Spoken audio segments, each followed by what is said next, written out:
ଖବରଟି ଦୁଃଖଦ ହେଲେ ବି ଏହା ପୋଲିସ ସମାଜ ପାଇଁ କଳଙ୍କ, ପୋଲିସ ବିଭାଗ ପାଇଁ କଳଙ୍କ।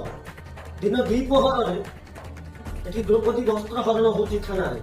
ଏ ଲଜ୍ଜା, ଏ ଘୋର ଲଜ୍ଜା, ଏ ଓଡ଼ିଶା ପୋଲିସ ପାଇଁ ଲଜ୍ଜା। ଆମେ ଏକଥା କାହିଁକି କହୁଛୁ ନା ଖୋଦ ଥାନା ଭିତରେ ଜଣେ ମହିଳାଙ୍କର ଅସଦାଚରଣ ହଉଛି। ଏ ଅସଦାଚରଣ କରୁଛି ଖୋଦ ପୋଲିସ। ପୋଲିସ ଯିଏ ଆଇନକୁ ରକ୍ଷା କରି ସିଏ ଆଜି ସାଜିଛି ବସ୍ତ୍ର ହରଣକାରୀ। ଆମେ ଏ କଥା କାହିଁକି କହୁଛୁ ନା ଜଣେ ମହିଳାଙ୍କୁ ଉଲ୍ଲଂଘନ କରି ଏ ଓଡ଼ିଶା ପୋଲିସର କର୍ମଚାରୀ, ଚାନ୍ଦବାଲି ଥାନାର କିଛି ପୋଲିସ କର୍ମଚାରୀ ଜଣେ ମହିଳାଙ୍କୁ ଉଲ୍ଲଂଘନ କରି ଯାହା ଆମେ ଆପଣଙ୍କୁ ଡାଇରେକ୍ଟ ଦେଖେଇବା ପାଇଁ ଅସମ୍ଭବ। ଇଏ ହେଉଛି ଓଡ଼ିଶା ପୋଲିସର ବ୍ୟବସ୍ଥା। ଏଥିପାଇଁ ଆମେ କହୁଛୁ ଜଣେ ମହିଳାଙ୍କୁ ଯେଉଁଠି ସମ୍ମାନ ନାହିଁ, ଆମେ ବାଧ୍ୟ ହେଉଛୁ ଆପଣମାନଙ୍କ ପାଖରେ ଏ କଥାକୁ ରଖିବା ପାଇଁ। ଯଦି ଆଇନର ରକ୍ଷକ ସାଜିଛି ଭକ୍ଷକ, ଯଦି ଜଣେ ମହିଳାକୁ ଦିନ ଦ୍ୱିପ୍ରହରରେ ଥାନାରେ ଉଲ୍ଲଂଘନ କରି ଅସଦାଚରଣ କରାଯାଉଛି, ସେ ପୁଣି ଖୋଦ ପୋଲିସ ଅଫିସର, ତେବେ ଆମେ କହିବା କାହା? ଭଦ୍ର ବ୍ୟକ୍ତି କାଲିଠାରୁ କରୁଛନ୍ତି କଣ? ଓଡ଼ିଶା ପୋଲିସର ଉପରିସ୍ଥ ଅଧିକାରୀ ମାନେ କରୁଛନ୍ତି କଣ? ସୋସିଆଲ ମିଡିଆରେ ଏହି ଭିଡିଓଟି ଭାଇରାଲ ହେବା ପରେ ଆଜି ସାରା ଓଡ଼ିଶାରେ ଥାନା ଉପରୁ ଲୋକଙ୍କର ଆସ୍ଥା ଟୁଟିବାରେ ଲାଗିଛି। ଏଠାକାର ମୋହନ ସାର୍ କହୁଛନ୍ତି, ଗୋଆ ସିଏମ୍ ମୋହନ ମାଝୀ କହୁଛନ୍ତି ଥାନାରେ ଅଭିଯୋଗକାରୀ ହୁଅନ୍ତୁ ଯିଏ ବି ହୁଅନ୍ତୁ ଉଚିତ ସମ୍ମାନ ଦିଆଯିବ। ଆମେ ମୋହନ ସାର୍ଙ୍କୁ এই କଥା କହୁଛୁ। ତାଙ୍କ ସରକାରରେ ଥିବା ରାଜ୍ୟ ସଭାପତି ମନମୋହନ ସାମନ୍ତଙ୍କ ନିର୍ବାଚନ ମଣ୍ଡଳୀରେ ଏହି ଘଟଣାଟି ଘଟିଛି। ଇଏ କଣ ନାରୀକି ସମ୍ମାନ? ଇଏ କଣ ଓଡ଼ିଶା ପୋଲିସର ସମ୍ମାନ? ଦିନ ଦ୍ୱିପ୍ରହରରେ ବ୍ଲାଉଜ ଚିରିବା, ଅସଦାଚରଣ କରିବା, ଲୁଗା ଚିରିବା, ଶାଢ଼ୀ ଖୋଲିବା, ଗୋଡ଼ ଫାଡ଼ିକି ନେଇକି ପଦାରେ ଛାଡ଼ିବା, ଇଏ ହେଉଛି ଓଡ଼ିଶା ପୋଲିସର ମର୍ଦ୍ଦାଙ୍ଗୀ? ଇଏ ହେଉଛି ଓଡ଼ିଶା ପୋଲିସର ଆଇନର ବ୍ୟବସ୍ଥା? ତୁମକୁ ଏ ସାହସ କିଏ ଦେଲା ଯେ ଜଣେ ମହିଳାଙ୍କୁ ଦିନ ଦ୍ୱିପ୍ରହରରେ ଉଲ୍ଲଂଘନ କରିବା, ତାକୁ ଟେକି ଟେକି ନେବା, ଏହା କେତେ ଦୂର ଆପଣଙ୍କର ଯୁକ୍ତିଯୁକ୍ତ? ଏହା ଓଡ଼ିଶାର ପାଇଁ ଆଜି କଳଙ୍କିତ। ଜଣେ ଦଳିତ ମୁଖ୍ୟମନ୍ତ୍ରୀ ଥିବା ବେଳେ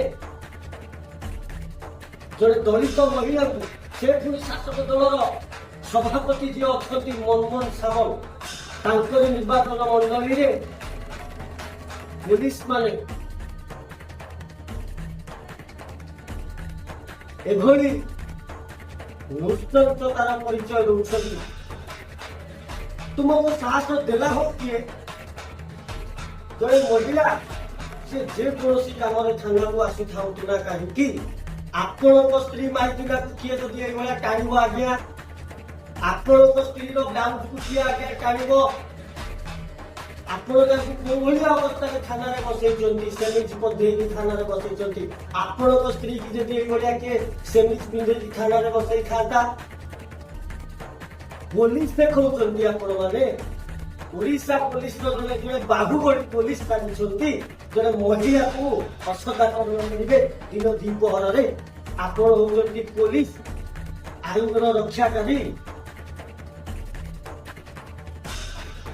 ଆପଣ ପୋଲିସର ପୋଷାକ ଯିଏ ଦେଇଛି ଆପଣଙ୍କୁ, ତାକୁ ଆମେ ଧନ୍ୟବାଦ ଦଉଛୁ। ଜଣେ ନାରୀକି ଆପଣ ସମ୍ମାନ ଦଉଛନ୍ତି, ଉଚିତ ସମ୍ମାନ ଦେଇଛନ୍ତି। ତାକୁ ଦିନ ଦ୍ୱିପ୍ରହରରେ ଲଙ୍ଗଳା କରି ଥାନାରେ ବସେଇ ଦେଇଛନ୍ତି ସେମିଜ ପିନ୍ଧେଇକି।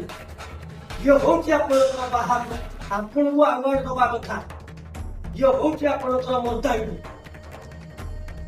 ପୋଲିସ ଦେଖେଇ ହଉଛନ୍ତି ଆପଣମାନେ। ଆପଣମାନଙ୍କ ବିରୁଦ୍ଧରେ ଖବର ପ୍ରସାରଣ କଲେ ଆପଣମାନେ ଭଲ ଭଲ କଥା କହନ୍ତି, ତାହା ତ ଆମେ ଜାଣିଛୁ। ଆଜି ଜଣେ ମହିଳାଙ୍କୁ କୋଭଳି ଭାବରେ ଆପଣ सारा दुनिया देखुची ये होची पुलिस रो परामती, ये होची पुलिस रो पावर, ये होची पुलिस रो मदानी, ये होची ओडिशा शासन रो व्यवस्था। आ भद्रक एसपी एत घंटा बीती जाइए भी चुप हो बसुंट। ये होची व्यवस्था, ये होची कानून। धन्यवाद। जे पर्यंत से महिला न्याय मिलना से पुलिस मान विरुद्ध में कार्यानुष्ठान होना खबर लगातार बाजिब। कारण एटी जड़े महिला जो सम्मान थाना भितर असदाचरण कर नीरव बसवा ना। आम धर्म आम खबर परिवेशन करूँ। विचार आपण मान धन्यवाद। आरंभ हेबाकु जाउछि महालढ़ई।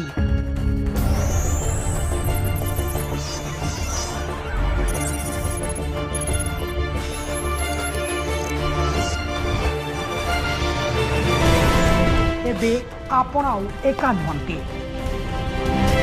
आपणक सहित साथ देबाकु आसुछु। आमे आपणक अंचलर समस्या को सरकार पाखरे उपस्थापना करिबु। आमे आपण रखिबे आपणकर मत। तर्क वितर्क रहब महालड़ई। सेइथिपाई तो आमर एई स्वतंत्र कार्यक्रम स्वर आपणकर लड़ई आमर।